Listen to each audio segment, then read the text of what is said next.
Vikram Sarabhai space സെന്ററിന്റെ നേതൃത്വത്തിൽ നടത്തുന്ന സരോദ് ശില്പശാലയുടെ 10ാം പതിപ്പിന്റെ ഉദ്ഘാടനം തിരുവനന്തപുരം ഉദയസമുദ്ര ലക്ഷറി റിസോർട്ടിൽ നടന്നു. റോക്കറ്റ്, വിമാനം തുടങ്ങിയ വായുവിലൂടെ സഞ്ചരിക്കുമ്പോൾ ഉണ്ടാകുന്ന മാറ്റങ്ങളെ പരിചയപ്പെടുത്തുന്ന ശില്പശാലയാണ് സരോദ്. ഇന്ത്യയിലെയും വിദേശത്തുമുള്ള വിദഗ്ധർ ശില്പശാലയിൽ പങ്കെടുക്കുന്നു.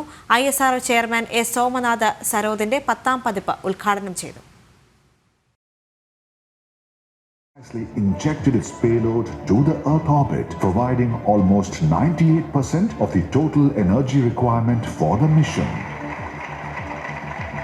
उस दिन को अब हिंदुस्तान नेशनल स्पेस डे के रूप में मनाया जाएगा. ഇന്ന് തിരുവനന്തപുരം ഉദയസമുദ്ര ലക്ഷറി റിസോർട്ടിൽ ഉദ്ഘാടനം നടന്ന ശില്പശാല ഈ മാസം 14 വരെ പുരോഗമിക്കും.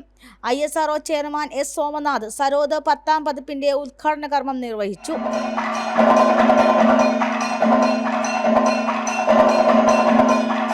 VSSC മുൻ അസോസിയേറ്റ് ഡയറക്ടർ A. അശോക് സ്വാഗത പ്രസംഗം നിർവഹിച്ചു. VSSC ഡയറക്ടർ ഉണ്ണികൃഷ്ണൻ നായർ അധ്യക്ഷ പ്രസംഗം നടത്തി. ഇന്ത്യൻ റോക്കറ്റ് വിക്ഷേപണ ചരിത്രത്തിന്റെ 60 വർഷങ്ങളുടെ ആഘോഷമാണ് സരോദ് എന്നും അദ്ദേഹം കൂട്ടിച്ചേർത്തു. So the growth of 2023 we celebrated the 60th year of first launch of sounding rocket from Tumba. In fact, that is 60th year of Indian rocketry. That was also the growth of thermodynamics or aerodynamics or fluid dynamics in ISRO, right from beginning from a sounding rocket to mighty LVM-3 and future in GLV. VSSCയിൽ നിന്നും ISROയിൽ നിന്നും വിരമിച്ച മുൻ aerodynamics ഉദ്യോഗസ്ഥരെയും പരിപാടിയിൽ ആദരിച്ചു.